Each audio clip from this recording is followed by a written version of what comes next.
Living Transplant is a podcast that takes you behind the scenes at the transplant program at Toronto General Hospital with the goal to educate, inspire, and fuel your passion about transplant. I'm your host, Candice Coughlin. I'm thrilled to have you join me for Season 5. In this episode of the Living Transplant podcast, I was joined by Dawn Ethier, a police officer and mother of 4.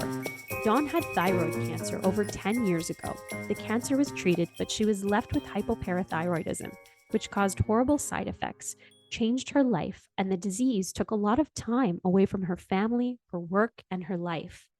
Dawn did a lot of research and, with her advocacy and ingenuity, brought the idea of a parathyroid transplant to her doctors, who eventually found Dr. Karen Devon, an endocrine surgeon at UHN's Sprott Department of Surgery. With only one other recorded case of this exact transplant in scientific literature, Dr. Devon was inspired by Dawn to do homework, connect with specialists around the world, and several years later, cured Dawn's hypoparathyroidism following a groundbreaking procedure at UHN's Ajmera Transplant Center. This changed Dawn's life, her family's life, and changed the future for patients. Please enjoy. Welcome back to the Living Transplant podcast. It is my absolute pleasure to have Dawn here with us. Thank you so much for joining me. Thanks, Candice. I'm wondering if you can tell our listeners a little bit about yourself. I guess I'll start from the beginning. Mom of 4. Most of my adult life, I've just been raising children. And once I had my last child, I decided that now would be a great time to start a career, which led me to policing. So I joined the police department in 2010 with Ottawa Police, and I've been an active member since then. I'm a constable, just in the midst of getting my sergeant's stripes at this point. That's incredible that you're continuing that journey and these new exciting opportunities that are coming your way. Yeah, it's been really quite a treat after the transplant to be able to explore a little bit more of the platform that I'm capable of in policing. So, as with before, not having the ability to kind of determine what position and what I'm capable of because of the illness kept me quite limited. So it's nice to be able to push forward and kind of set new goals for myself within my career and my life, really. And so you mentioned there the illness. I'm wondering if you can bring us back and describe to us a little bit about your diagnosis with hypoparathyroidism. Yeah, so what actually happened is I had a nodule in my throat that I found a year before. In 2009, I found it. And I didn't think anything of it. Wasn't growing, wasn't causing me any distress. So I ignored it until I went through getting on with the police department. I was just so busy with, updating my resume and trying to do all those things that I just ignored that part of it. My aunt had come down from Calgary who had a radical neck surgery because of thyroid cancer. My mother had thyroid cancer, and so my family sat down with me and did somewhat of a medical intervention and said, listen, you have this throat, you have a family history, you should really go get it checked. So I went into an ear, nose, and throat doctor, and she did a biopsy, and the biopsy came back inconclusive. So at that point, I thought, well, why not just take it out? So Right. the surgeon went in, took out half the thyroid in October of 2012, I believe. And then it came back cancer. So they went in and removed the other half of the thyroid. But Oh my goodness. within those 2 surgeries, the 4 parathyroids, 3 of them were removed. One of them was damaged. But I guess during the surgery is when that last parathyroid was damaged. So probably about 2 weeks after the second surgery, I was actually back on the road. I still had my scar. I went back on the road as soon as I could. I started having cardiac issues. I started getting heart palpitations. I was getting some, like, I thought it was anxiety. And so I left work. I went to the hospital, and that's where it started. That's when they noticed that my blood work was not nice. My PTH, my parathyroid function was significantly low, and I was having some mineral issues at that point. My calcium was was in a very, very critical level. I ended up in the hospital probably a week after with a seizure Oh from my goodness. magnesium. So it just kind of started with, we're not sure why you're having this stuff. My minerals wouldn't stay up. So it was just that journey. But that's where it started, was probably about 2 weeks after that second surgery. I started to exhibit symptoms of hypoparathyroidism. Wow. And you mentioned a couple of these things, but what was it like with that crash into that, living with those symptoms? At first, I was kind of blinded to how catastrophic it could be Hmm. because I didn't really realize how impactful minerals were for your system. So, in the initial conversations with my doctors where they described the condition, my symptoms, I didn't really take it as something that was something I needed to really focus on. So I didn't focus on it. I went on with my days, but as every day went by, I started getting new symptoms. I had the cardiac palpitations, I had some fluttering, and then I started to get some numbness and tingling in my hands, and some issues where I couldn't have any muscle function in my hands or my face, which led me to going to the ER, which led me to that diagnosis. Wow. And so once you had that diagnosis, what was the treatment for this at that point? At the beginning, they just started with increasing supplements. They tried multiple different supplements to try and keep it in my system, but my body wouldn't absorb the minerals, which led to adding other medications on top to help support my system in the absorption of the minerals. So it just felt like years of just adding on medication after medication, and nothing was working. And physically, you're a mom of four and a police officer. How were you dealing with all of that? What did it feel like as you were having to add all these medications and try to juggle this treatment? I have an incredible support system around me. So not only my friends, like my friends' family, but my coworkers, like I was so well supported for this that I really didn't feel like I was put in a position where I was psychologically struggling to care for my children at the same time as caring for myself. So my career was put on hold at that point because there was no way I could function in a first responder's world with this unpredictable condition. So my career became second to the illness. And with having four kids at home, that must have been difficult for you to try to manage all of that as well as be sick and try to Yeah. keep all of that in order. It's hard enough to be a mom when you're feeling super great.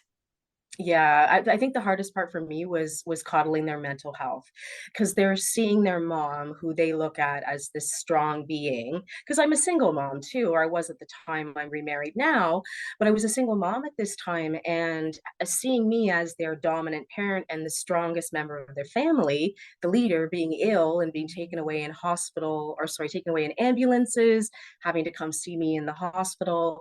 The hardest part for me was not being able to help them psychologically understand what was really going on, because it was just they just felt fear. So I mean, as a parent, you just have that helplessness, right? You can't help them understand because they're young.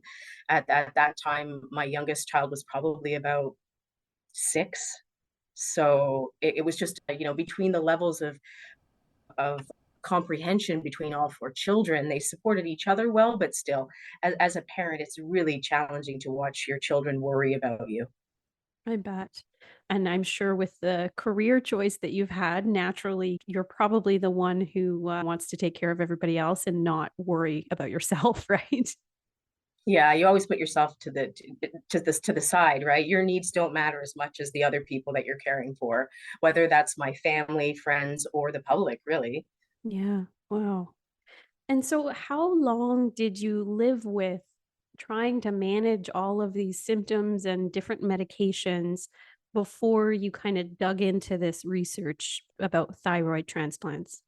Yeah, what happened was is I spent 27 days or 26 days, my apologies, at the Civic Hospital here in Ottawa. And in that time, I got to deal with some fantastic endocrinologists within the city, and they found something that did work for for a small amount of time, but it's a PTH supplement, and that worked for a little bit. So I had some respite from the symptoms for a few months, which um, was good and bad, because there's that feeling of, you start to feel like everything that you try is nothing is going to work, nothing is going to function, nothing is going to help me.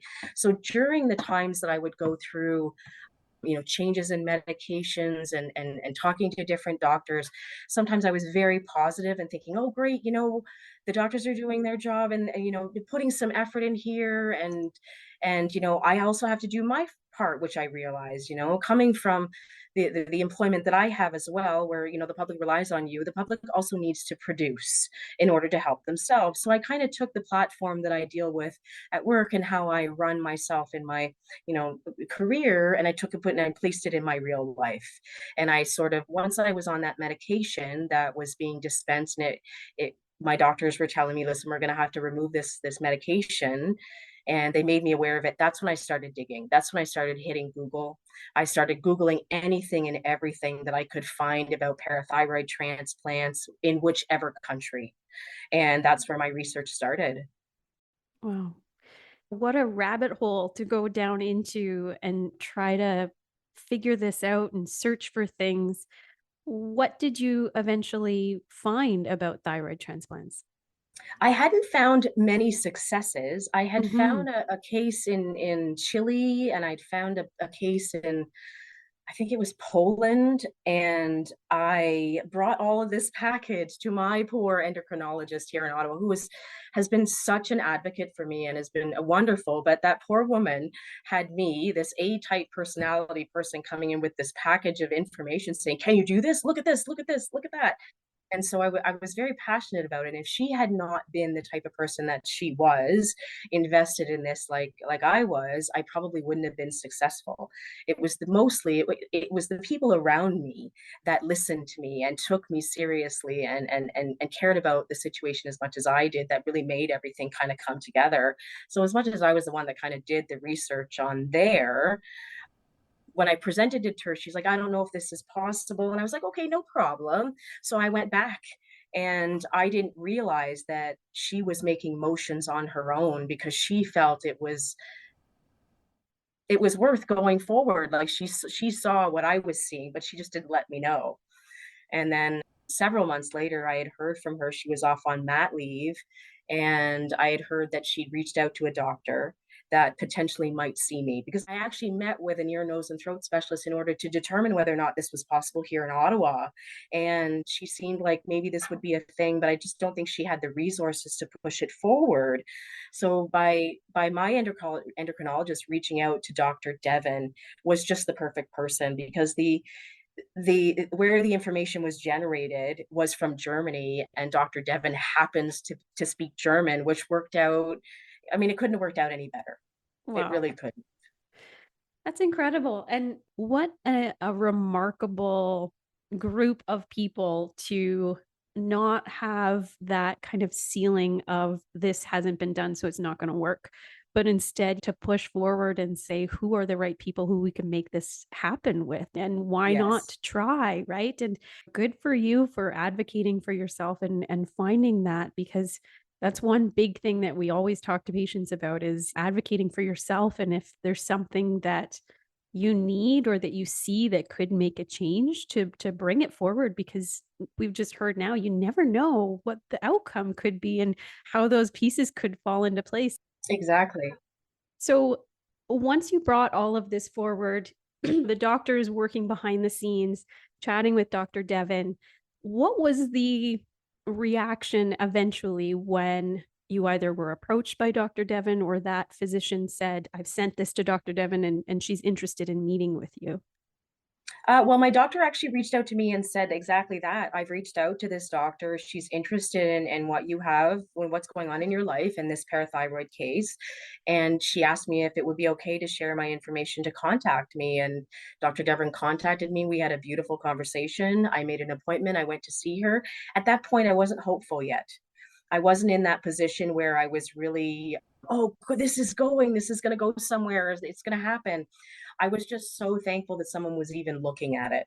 So I walking into that office to see Dr. Devon and Dr. Zahedi for the first time was very, very joyful, because I was just so thankful that someone was reaching out to just make the effort. To me, it didn't matter what happened at the end, but someone was making an effort to give me that peace of mind that, I'm not just sitting there in limbo waiting for these symptoms to take my life. And that's such a leap of faith to do all of this. And what was that initial meeting like with Dr. Devon? Oh, it was great. She was so enjoyable, and she was so personable, and she was very pregnant at the time when I met her.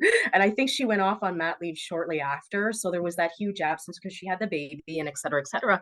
But I don't think I've ever had a conversation with a physician or a stranger that was as comforting as it was talking to her that day. It really, yeah, it made a huge difference on how I started to think. You know, you have that, you stop having hope after a certain amount of time and you just kind of give in and just say, okay, this is just my everyday. This is what it's going to be like. And she just gave me that little match, like she lit the match for me, which also kind of lit a fire under my butt, which puts me in motion to kind of care for my body a little bit better and make some, changes in my life that have now supported me in my physical health. So, like I said, it was just a light at the end of the tunnel was what she was for me and still is. Amazing. Yeah, she's in my thoughts every day. I wake up and, something happens where I take my meds and she's in my mind. It's not like I'm thanking her every time, but her face every time flashes in my mind and it makes me smile. So, Mm-hmm. And so she went off on mat leave and we had that conversation. At what point did she come back to you and say, let's give this a try. Let's see if this could actually work? well, when she went off on mat leave, Dr. Zahedi, who's an endocrinologist at the Women's College Hospital, actually started doing some testing on me. So she was doing blood work, she was monitoring my symptoms, she was gathering information from the doctors and, information sharing with the hospitals to find out, what had been done, what are the chronic symptoms, et cetera, et cetera. So it wasn't like she went off on mat leave and I wasn't being thought or cared of or communicated with. They really did it in such a wonderful way that I almost didn't even notice the absence of Dr. Devon. And when she came back and sort of said every step that she did when she came back, she communicated with me. Even if it was just minor, she informed me. So it was just like this amazing information sharing back and forth that made the event so much less stressful and less unknown. Even though it is unknown, at that point, I still at the end had no idea, but she made it feel so she made me feel so much comfort. And as you're waiting and all of these things are happening and it's up in the air, never been done before here in North America, what was your family thinking about all of this?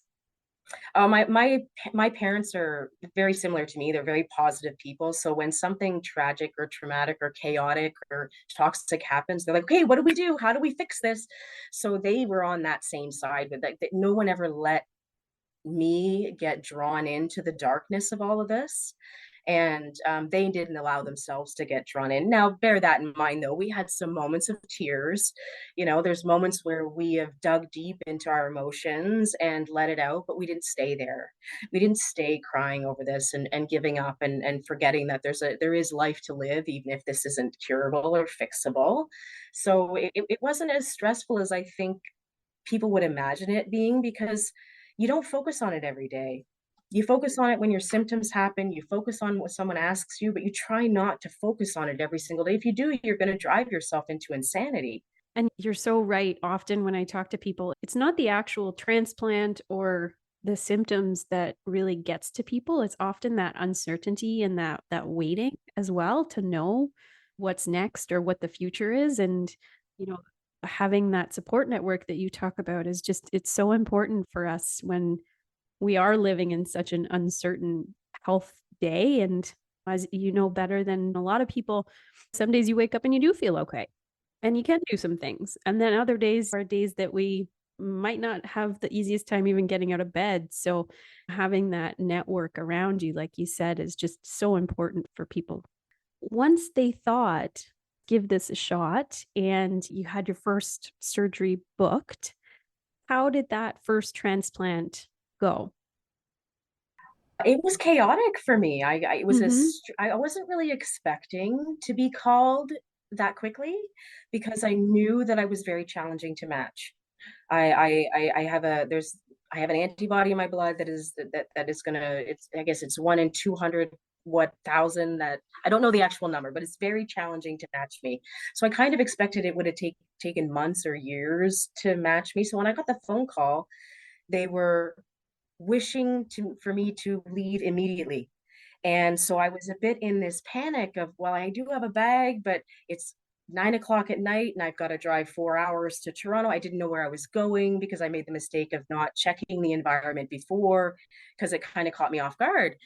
And so everything happened so quickly when I got there that I think I just felt chaos in my mind and in my body because everything was happening so quickly. But I was excited because I couldn't believe that this was actually, I was at this point where I could see the end product actually happening. Like the surgery was what we were looking to explore. Whether it worked or not, that was not even on the table at this point. Whether to me it was, I didn't look at this as something that was going to for sure be a success. To me, it was, let's try and see if this could be a success to help others along the way as well as myself. So I wasn't expecting a positive outcome of this one. After the surgery and everything happened and I went back home, it was just basically just watching the numbers kind of deal from there. And when they saw that this one was not as successful as they were hoping, what was that kind of reaction from you? I mean, it would be different from the team, but from you, was it, that's okay, let's try again? Or was it like, well, that didn't work, I guess I'm back to square one? Yeah, no, I had a bit of a sad moment where I was like, oh goodness, I really wish this would have worked so I didn't have to go through it. I had a really challenging time going on to the new medication. I had some side effects that were not pleasurable. So I didn't want to have to go off and go on them again. And so I had that immediate emotional reaction on a negative platform to this, but it quickly resolved to, okay, well, let's try this again. But I'd set it up in my mind that I didn't want to keep trying forever. Like I was going to do it. I had a number in my head that I'll do it this amount of time and then that's it. Okay, we move on to somebody else because I'm a difficult match. And so for the first surgery, I had my sad moment, but at the end, I just kind of picked my chin up and said, okay, let's move forward and try this again. And I went on just like I had before, going on with my everyday life and trying to keep busy with, sports and the kids and to keep me occupied so that, I wouldn't stop. And you said something really interesting there about yourself being the one to go again, and maybe it would be somebody else next. Was that always your thought process, that if this doesn't work on me, maybe it can at least help somebody else? That's Yep. amazing to think. Yeah, from the very first moment that I started doing the research, that was my goal. To me, it would be great that it would be helpful. And yes, that drove me to kind of try and find my own solution to this. But I knew at the end of the day, this was not just for me. This is for everybody who went through this because I didn't have any resources. There's nobody on the internet. There's no people in my community that I can reach out with that can empathize or understand what I was going through as an individual. So for me to be able to in the background help somebody else that has gone through it or is going through it or will go through it, and to be a part of that to help those people just kind of warms my heart. It's it's it's it's a tremendous feeling to be able to, oh, see, now I'm getting all emotional. Mm-hmm. We're Mm-hmm. good. But yeah, no, Yeah, it was definitely, that was the goal in the beginning. amazing. And it goes such to the heart of who you are, and not knowing you that well, even from just these couple conversations we've had, to the bigger picture, and always, how does what you do today impact the future, and those around you, and everyone else. What a beautiful legacy to leave. It truly is. Those people behind you who you've now fought so hard to find these solutions for yourself and for others. That's remarkable. I hope you look back on this, and are proud of all of that work that you did and you continue to do for this. Yes, I am very proud, and I still continue to be proud because since the story was released, I've made contact with my second transplants donor, the family. So we've connected.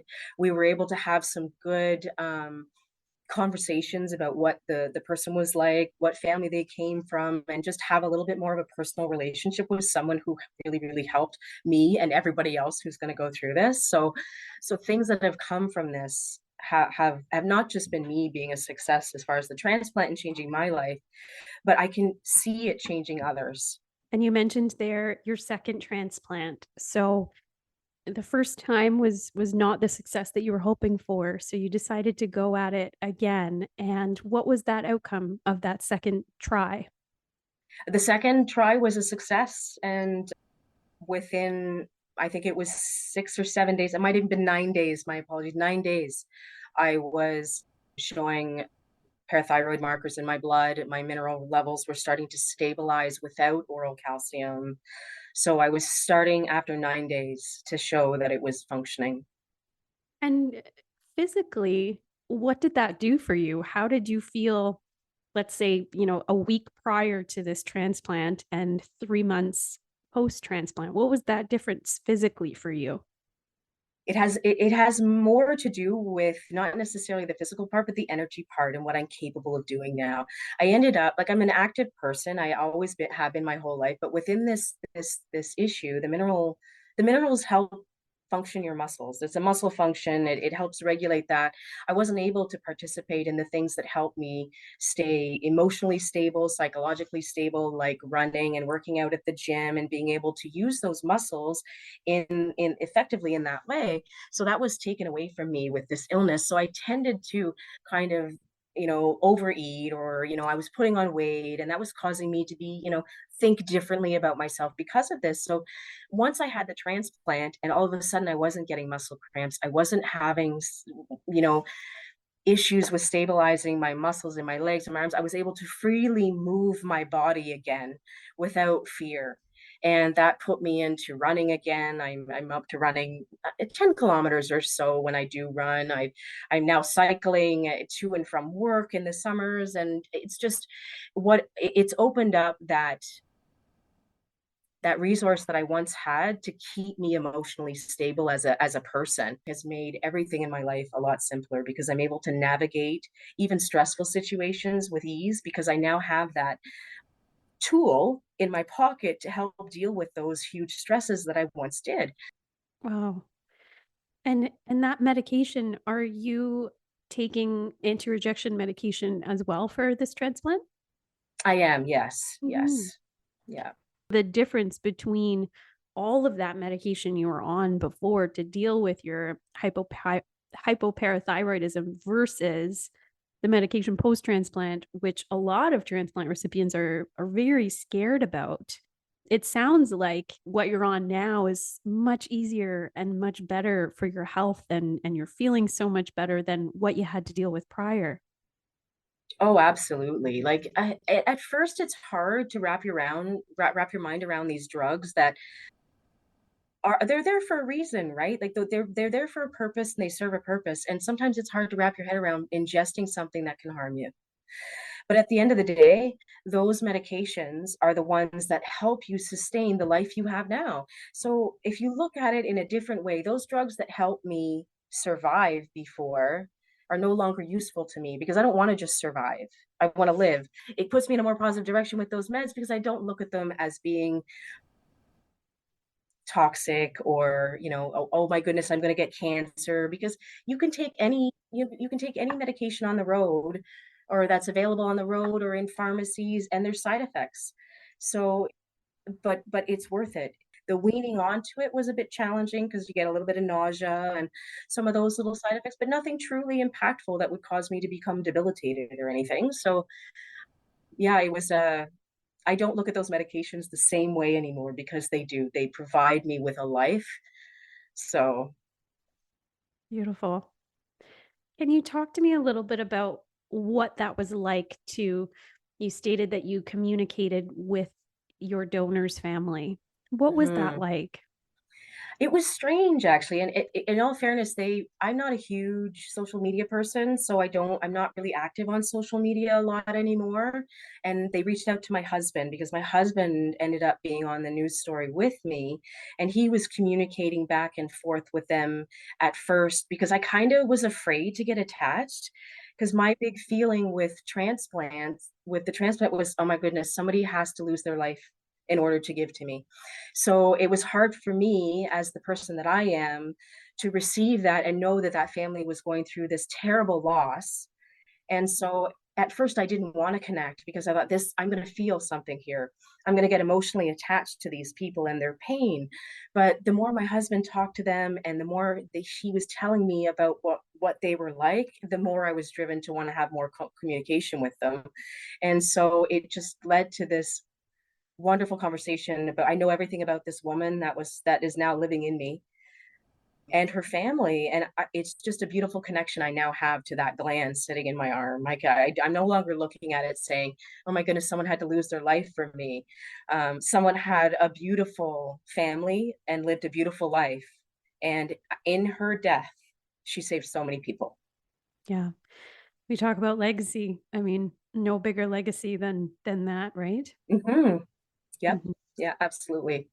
So our communication also affected them greatly. So it helped them with their, dealing with the loss and, some of the feelings attached to that by communicating with me and seeing my story and my success attached to it. So I was very grateful for that part of the interaction as well. That's incredible. Yeah. I'm wondering if there any advice that you have with all of this that you've gone through that you would want to tell people? Educate yourself. It's up to you. It's up to you to inform yourself of your situation and your illness. You can't rely on the doctors. They're human just like us. So they have multitude of different patients they have to focus on as well as you. Their time is not 100% going to be focused on you. You have to do the work. You have to get on the internet, go to the library, try and find out as much information you can about your condition in order to help solve, well, not solve the problem, but in order to help, aid you in rehabilitation from that illness. Make yourself aware of everything that has to do with your illness and what's been done in the world, just in case, it's education, educate, educate. That's brilliant. And what does it feel like to be a first of something? I'm honored. I'm definitely honored. Yeah. It also feels I feel like I'm not worthy of that title because I didn't really initiate it necessarily for me. I didn't really see it, the end line being ending with me, or not ending, but I didn't really picture the transplant happening with me. I pictured it happening, 10, 15 years down the road, maybe, just the way everything was going. So I was extremely honored to be that first candidate, that first recipient, but also very humble, I think, from the whole experience. Wow. Is there anything else that maybe I didn't ask you about or something interesting that you would like to share with our listeners? Not really interesting. I just, dealing with doctors in hospitals is never fun. Find some joy in it. Have some conversations with the nurses, make some jokes, make some relationships, have some fun times. You have to look on some of the positive things that you encounter along the way in order to keep you going. So, smile at your nurse. You might be angry that you just got this terrible diagnosis, but those are the people that are going to help you in the end. Those are the people that are standing by you. So, if it's going to make a difference that you smile that day to you, then do it because it does make a difference. It really does. And if there's anything that you could say to Dr. Devon or any of those people along the way who helped get you to this point, what would that be? Oh, there's so many. There's so many things I could say. At the end of the day, those people went above and beyond for me. So I have so much gratitude for the effort that every single person put forth. It wasn't just one. It takes it takes a village to move a mountain. Is that not the saying or something like that? But just a big thank you. They took what I was passionate about and made it their own and ran with it. And it takes a special human being to put that much effort outside of all of their own work hours.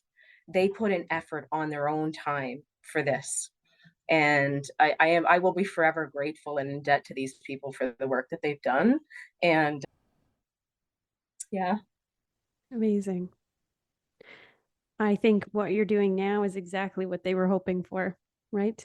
To Yeah. go back at life and enjoy it and travel and Mm-hmm. have all of these beautiful moments with your kids and your grandchild now and just be able to embrace that freedom. Yeah.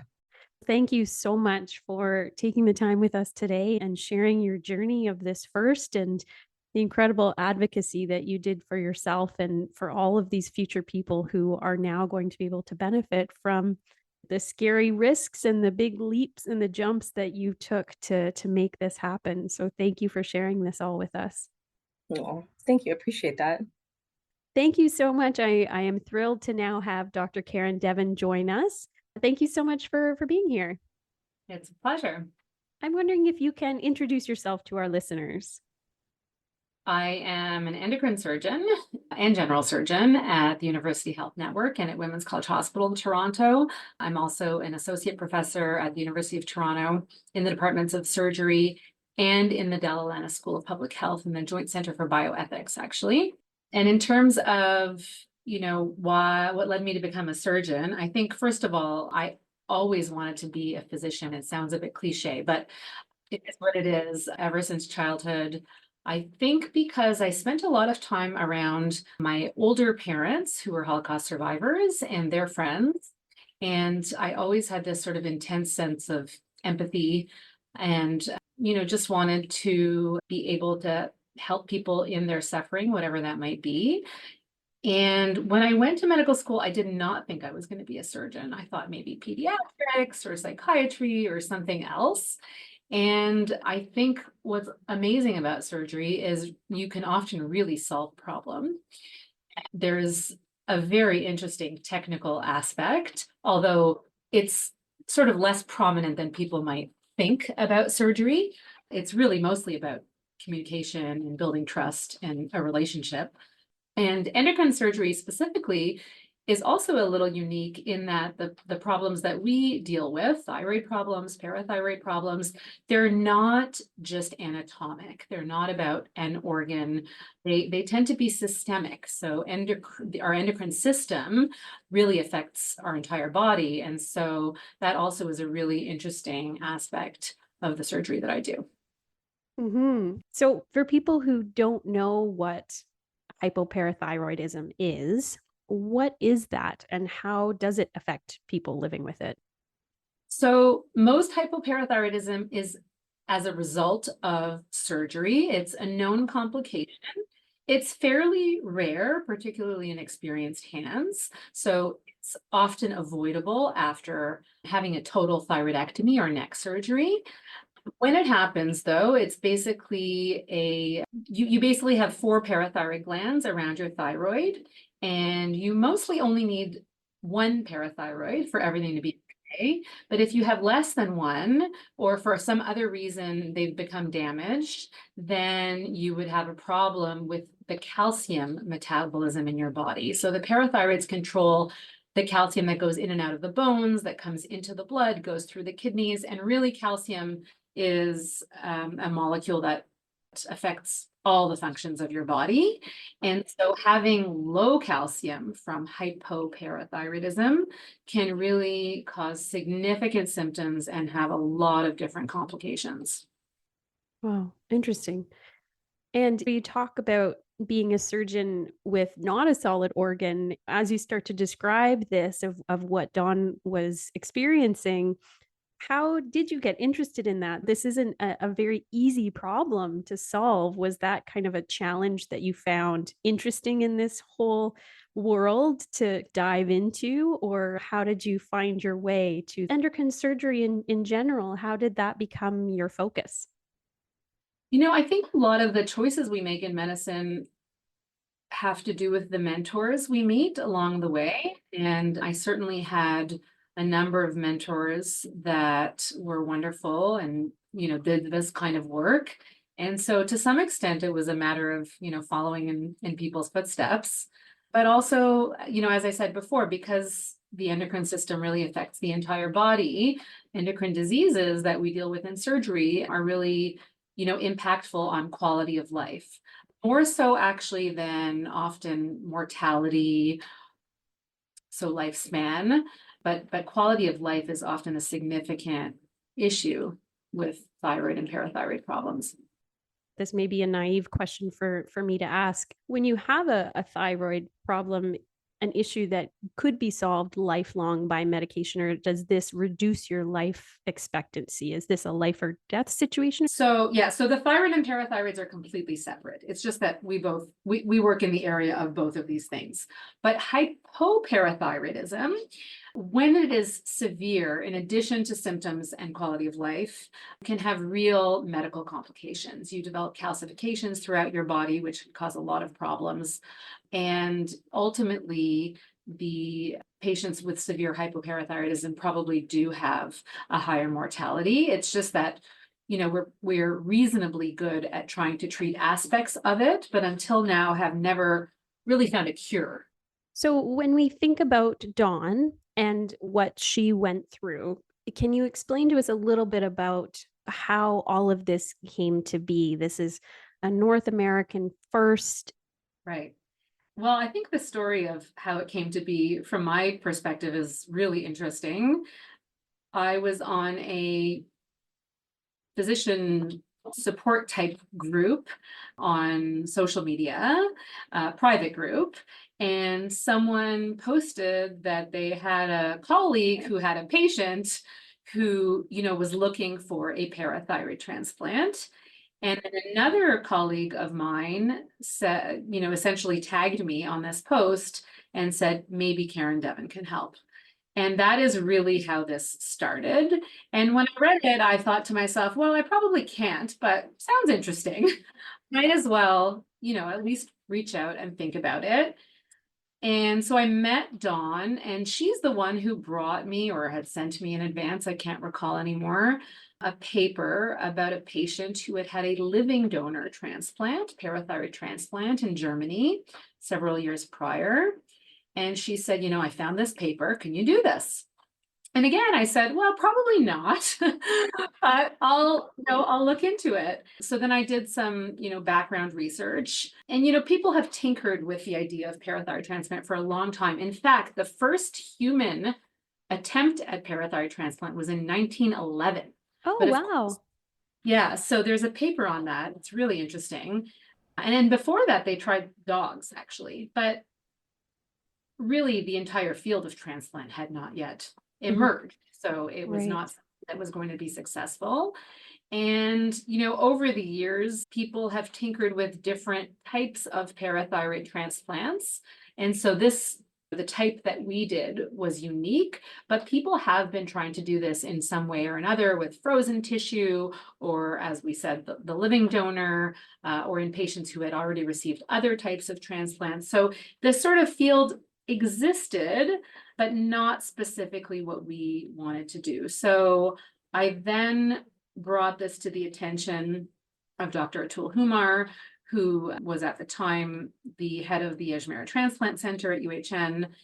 And I sort of sat in his office. I'd never met him before. So I told him the entire story about Dawn and was sort of waiting for a response for him. And his response was, I think we have an obligation to help this patient. Wow. Which was a very inspiring response from someone that you go to who is a leader.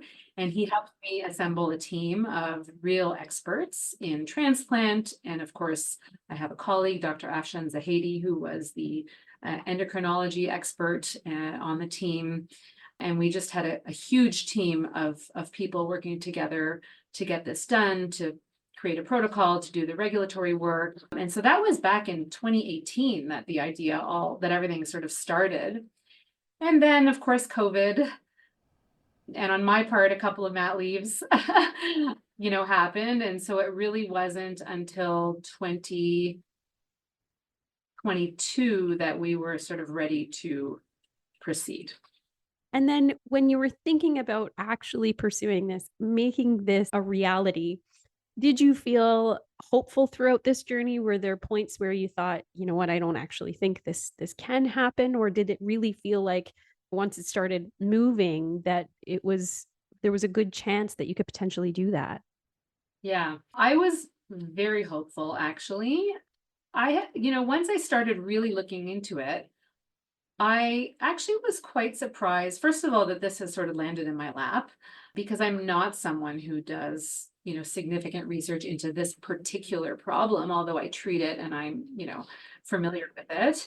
And because whenever I thought about it, I thought, how come no one has done this yet? It's actually pretty straightforward. It's simple.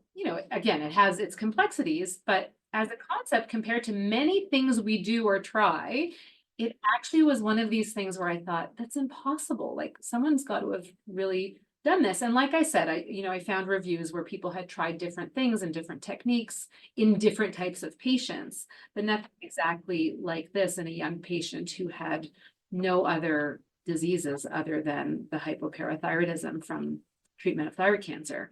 And then we actually tried this twice in Dawn. We did the first one and it did not take. And we then had a multidisciplinary team. We reviewed everything. We didn't really change anything because we were quite hopeful that this should work. And even when we originally talked to her about it extensively, I told her I thought it was 50-50 in terms of it working on the first go, based on data from other types of things we do. And so even when it didn't work, I was actually not discouraged. I thought, no, this is going to work. It made sense. Like, it actually makes sense that it should work. And so then after attempt number 2, which was about 6 months after that, a little longer, she actually texted me at the time where she would normally have required another trip to hospital to get IV calcium. And she said, I'm feeling fine. I don't think I need IV calcium. And that's really the first although we had been checking her blood work and, doing little follow-ups, that was the moment where I was like, oh my goodness, it's working. And what did that feel like? I mean, it was amazing. We just started taking her off the 100 pill. I think she was on 98 pills a day or something. Oh my goodness. And we just started reducing those daily, weekly. And by day 35, she was off all her medications, but of course on some new medications, right, for transplant, which are significant. But yeah, it was incredible. And since that day, which is now, I think, about 20 months, she has never gone to hospital for an emergency episode of low calcium, which she would, before that, she was going every 10 to 14 days, I think. Oh my goodness. Mm-hmm. That's incredible. Remarkable. I mean, the whole team must have just been ecstatic. Yes, we were very excited. And yeah. the best is when the news spreads. So, there are members of the team that maybe are not directly involved, but they were in the OR or even all the auxiliary people that it takes to make something like this happen. And then the news sort of spreads and, every single person involved was definitely very, very excited about it. Amazing. And for someone like me who doesn't quite understand the process of what you actually did in the surgery, can you explain it to us in simplified terms of what that surgery for Dawn actually looked like? Yeah, well, like I said, it was much more simple than I think people imagine when they hear this. First of all, this long word, hypoparathyroidism, and this strange organ that no one's ever heard of before. So, first of all, we had to get the organs, and like most transplant that is not from a living donor, we retrieve them from a neurologically deceased donor as per standard, protocols for other organs. They were taken from about 2.5 hours away. We did it in the middle of the night and drove back with our little parathyroids in a little container and had Dawn ready in the operating room. She did not require a general anesthetic. So she basically had a little local block in her arm, local anesthetic, and a little bit of sedation to keep her calm, which she was already, and a very small incision, about 3 centimeters in the forearm. And then we basically mince up the parathyroid tissue using a knife and place it inside the muscle in little pockets. We know all of this from thyroid surgery, where if we accidentally remove a parathyroid, we actually put it into a person's own neck muscle. So that's something we know. We already knew that parathyroids can regenerate or find their blood supply and start working in muscle. This is why I was so surprised no one had really done this. Of course, with a gland from someone else, you have to make sure that there's appropriate immunological matching, which, and we have, one of the world experts in HLA immunity, Dr. Catherine Tinkham, on the team, and she was able to lead that whole thing. And so, in fact, the medical piece of this is much more complicated than the surgery piece. The surgeons sometimes get the glory, but actually the surgery is, exceedingly simple. And then Dawn stayed in hospital overnight to get some immunosuppression and get some education around the new medications she'd have to take, and went home the next day. Incredible. Once that second transplant was deemed a success, how did the entire team feel once you knew, okay, this worked, we did it? Well, part, extreme excitement and part trepidation, because with transplant, you never know for how long. And so really for many, many months, every time we would check her labs or be in touch with her, or even if she would be in touch with us, I was like, oh no, and that still exists because we still don't know really for how long. I hope that this is a permanent solution for her. But anything is possible. So we're still following her extremely closely.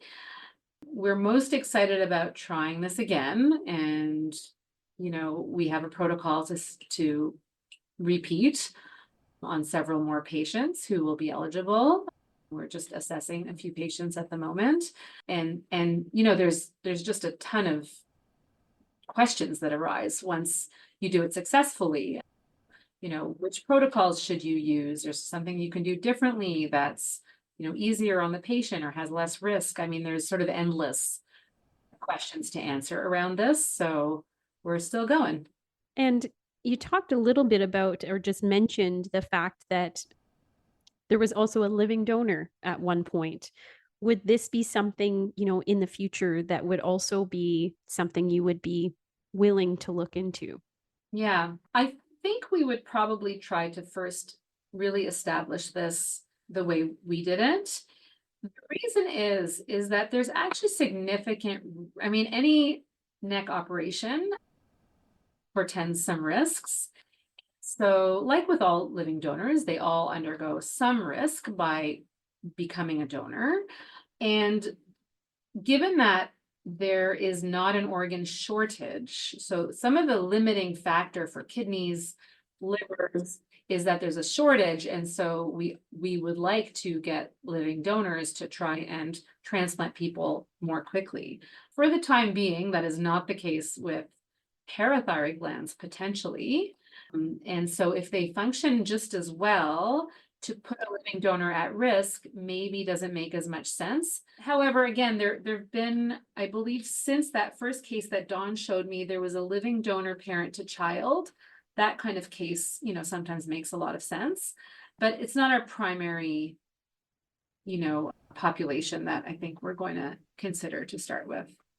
So with a deceased donor, would you take all 4 for this transplant, or would you, use 2 for one patient and 2 for another? What would be the reasoning behind one or the other? Yeah, so that's another great research question to answer. We did take all 4 and implant all 4 because we sort of thought the more tissue, the better. These are tiny, tiny glands. They're about the size of a grain of rice each. So, it's not like 4 parathyroid glands. It's not even close to another solid organ.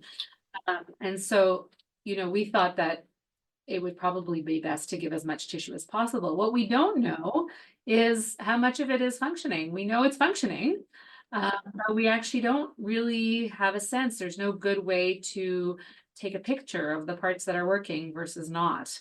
But those are all research questions that would be great to answer, because it's possible that we might have an appropriate donor and we can't always find parathyroid glands. They sort of hide in the neck. And so it's very conceivable that we could find 3, not 4. And would it still be worth it? I think so at the moment. But what if we only found 1? I'm not sure that would be enough. But these are all questions sort of waiting to be answered. Mm-hmm. And then thinking about being a deceased organ donor, I've registered my consent, of course. And I remember when we're checking off boxes, you can say anything and all, or you can select specific organs and tissues. Now that this has happened, will that be included in this deceased donor checklist? I guess I would ask. So not yet. Again, it's not very Okay. standard. What happens in our case is the organ procurement network, who consents usually the patient's family to organ donation, specifically mentioned the parathyroid retrieval and that it was a novel thing, and the patient's family, in our case, both patients' families agreed to that. So I think for now it's still not popular enough to include it systematically, but eventually. Can you talk a little bit about what made this special for you and your team? I know it's a North American first, but was there something else that really made this unique and special for you personally? I mean, I think what's special is that this did not arise from a question that a physician asked. It arose from a patient. It literally was a patient coming to us for help, and we used that as a guide to solve the problem. And I think everyone was really dedicated to her from the beginning. And also remarkable that she continued to search for a solution. This really arose in about 2013, and I met her in 2018, and she kept that paper in her hand, and kept looking, which, yeah, that part is really remarkable. She was always very motivated. I think that if it had not worked for her, I'm not sure, how many more people we would try, or, the extent to which, like, if we had failed twice, this might have been a different story. So, yeah. Wow, amazing. All of these corners and all of these paths that have had to worked out to get to, where you are today. That's amazing. I'm wondering, you spoke a little bit about those potential patients who could receive this as well. Do you have patients in the wing who, this could be in the future? And when we talk about future, often in healthcare, we could talk about future in months or like years or decades. When are you seeing this happening again? hopefully within the next couple of years. We do have we have patients that get referred, and, we have pretty strict criteria for whom we will try this in, based on the severity of their, hypoparathyroid disease. So we'll see, but we're hoping to do some more in the near future. Yeah. Amazing. Well, thank you first so much for taking the time with us today. And then secondly, being willing to listen to patients and dive into that and take risks and put yourself out there to see if any of these things can happen, because things don't get pushed forward or changed for us patients without amazing physicians like you at the helm trying to try new things and help us have better quality of life. So thank you for everything that you and your team are doing. We're really grateful. That's very kind. Thank you so much for having me. We hope you enjoyed this episode of the Living Transplant podcast. If you did, please leave us a review and share with your friends. Don't forget to subscribe to Living Transplant wherever you are listening today. If you have any ideas for podcast episodes, you can reach out to us at livingorgandonation@uhn.ca or on social at GiveLifeUHN. For more information about living organ donation, you can visit us at www.livingorgandonation.ca. Special thanks to Lead Podcasting for editing this episode and for production support. I'm your host, Candice Coughlin. Thanks for spending your time with us.